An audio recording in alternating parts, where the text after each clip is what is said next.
पठन पाठन के सहभागियों सावन कुमार की नमस्ते स्वीकार करें। आज हम पठन पाठन में लेकर आए हैं विशेषण और विशेष के मेल संबंधी कुछ नियम। इसे हम चर्चा संख्या 44 के तहत बातें करेंगे। पहले हम ये जान लें कि विशेषण क्या है और विशेष क्या है। वाक्य में प्रायः विशेषण और विशेष का प्रयोग किया जाता ही है। विशेषण जो संज्ञा या सर्वनाम की विशेषता बतलावे उसे विशेषण कहते हैं, और जिसकी विशेषता विशेषण बतलाता है उसे विशेष्य कहते हैं। इससे संबंधित कुछ नियम हैं। उस नियम को भिन्न भिन्न बिंदुओं में बांटकर चर्चा करते हैं। प्रथम नियम है कि विशेष्य के लिंग और वचन के अनुसार ही विशेषण का प्रयोग किया जाता है। अर्थात जिसकी विशेषता बतलानी हो उसका जो लिंग और वचन होगा उसी के लिंग और वचन के अनुसार विशेषण का भी प्रयोग किया जाता है। वही बात यहाँ लिखा है, विशेष्य के लिंग और वचन के अनुसार ही विशेषण के लिंग और वचन होते हैं। जैसे काली गाय चरती है। यहाँ देखिए, गाय चूंकि स्त्रीलिंग में है इसीलिए यहाँ पर काली विशेषण का प्रयोग किया गया है। अगर वही बैल होता तो काला बैल, काला घोड़ा। उस तरह से उजला घोड़ा दौड़ता है। घोड़ा यहाँ पर विशेष है और यह पुल्लिंग है, इसीलिए यहाँ पर उजला विशेषण का प्रयोग किया गया है। नियम 2 कहता है कि यदि वाक्य में भिन्न भिन्न लिंग और वचन के विशेष आए हों और उसके लिए एक ही विशेषण का प्रयोग करना हो तो वह विशेषण निकटतम विशेष्य के लिंग और वचन के अनुसार होता है। उसके सबसे नज़दीकी जो विशेष्य होगा उसी के लिंग और वचन के अनुसार होगा, सभी को लेके नहीं बनेगा वो। वही यहाँ पर लिखा है, यदि विशेष्य भिन्न भिन्न लिंग और वचन के हों तथा एक ही विशेषण देना हो तो निकटतम विशेष्य के अनुसार विशेषण के लिंग और वचन होते हैं। जैसे ये लीचियाँ बहुवचन स्त्रीलिंग में है और केले जो है बहुवचन पुल्लिंग में है, लेकिन ये केले के लिंग और वचन के अनुसार ये कच्चे विशेषण का प्रयोग किया गया है। ये लीची के लिंग और वचन से इस विशेषण का कोई लेना देना नहीं है। उसी तरह से पक्की नारंगी और सेब बिकते हैं। नारंगी जो है सो स्त्रीलिंग है और सेब पुल्लिंग है, इसीलिए नारंगी के लिंग के अनुसार पक्की विशेषण का प्रयोग किया गया है। इस सेब जो पुल्लिंग है उसके लिंग से इस विशेषण का कोई लेना देना नहीं है। हमारे YouTube चैनल पठन पाठन हिंदी व्याकरण मंथन को लाइक करें, सब्सक्राइब करें एवं शेयर करें तथा नए वीडियोज के लिए बेल आइकन स्पर्श करें। अब यहाँ पर ध्यातव्य में दिया है, संबंध की विभक्ति निकटतम संबंधवान के लिंग और वचन के अनुसार या बहुवचन पुल्लिंग में होता है, किंतु ये विशेषण का जो प्रयोग किया जाता है वो निकटतम विशेष्य के लिंग और वचन के अनुसार।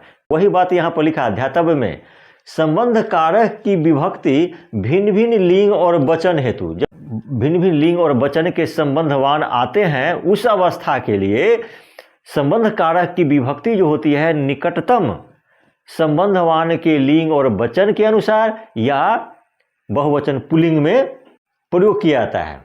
जबकि विशेषण का अगर प्रयोग करना हो और वाक्य में भिन्न भिन्न लिंग और वचन के विशेष आए हों तो निकटतम विशेष्य के लिंग और वचन के अनुसार होता है। जबकि विशेषण भिन्न भिन्न लिंग और वचन हेतु निकटतम विशेष्य के लिंग और वचन के अनुसार होता है। नियम 3 कहता है, वाक्य में यदि विभक्ति रहित कर्म हो तो विधेय विशेषण विभक्ति रहित कर्म के लिंग और वचन के अनुसार होता है। वही यहाँ पर लिखा है, चिन्ह रहित कर्म अर्थात विभक्ति रहित कर्म के विधेय विशेषण कर्म के अनुसार होता है, यानी कर्म के लिंग और वचन के अनुसार होता है। तो हम ये विधेय विशेषण क्या है इसके बारे में भी जान लें। वाक्य के 2 भाग होते हैं, उद्देश्य और विधेय। उद्देश्य के संबंध में जो कुछ कहा जाता है उसे विधेय कहते हैं, और विधेय की जो विशेषता बतलाता है उसे विधेय विशेषण कहते हैं। वाक्य में कर्म विभक्ति रहित हो तो विधेय विशेषण कर्म के लिंग और वचन के अनुसार होता है। जैसे वाक्य से स्पष्ट है, उसने लाठी सीधी की।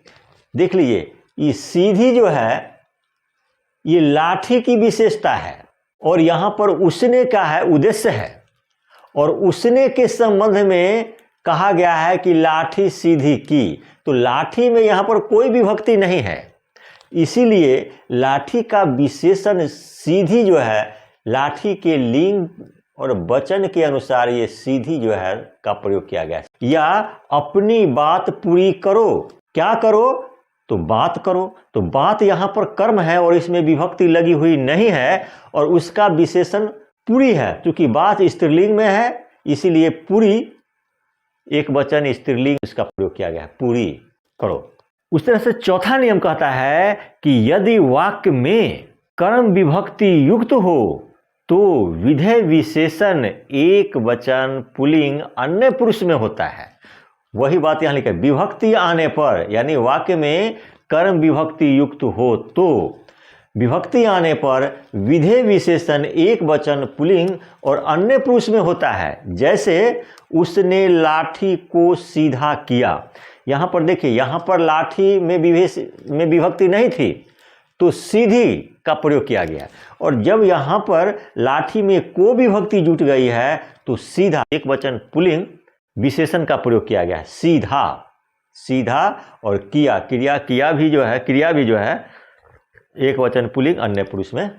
उसी तरह से इस वाक्य को भी हम लें, अपनी बात को पूरा करो।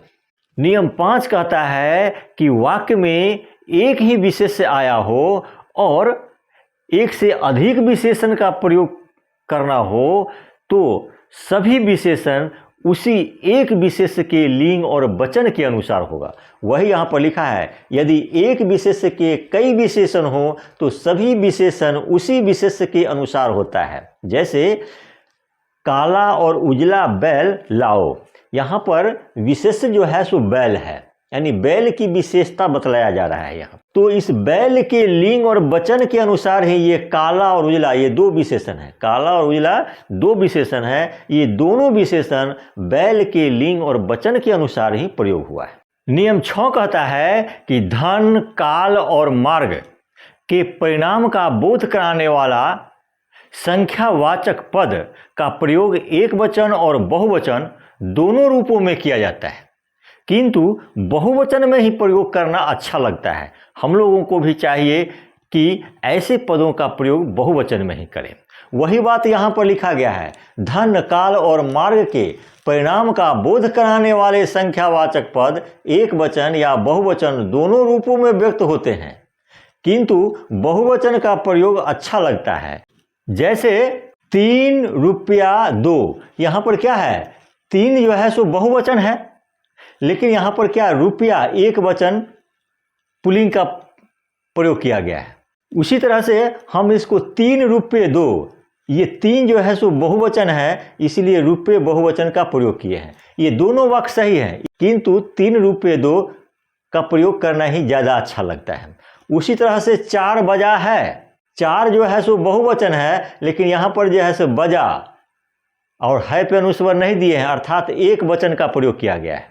4 जो है सो 4 को एक वचन में प्रयोग किया गया है तो भी एक सही है, और 4 बजे हैं या 4 बहुवचन है, इसको बजे हैं एक कारांत और है पे अनुस्वर दिए हैं तो बहुवचन पुल्लिंग का प्रतीक हुआ, तो ये भी सही है, किंतु ये 4 बजे हैं ज़्यादा अच्छा लगता है।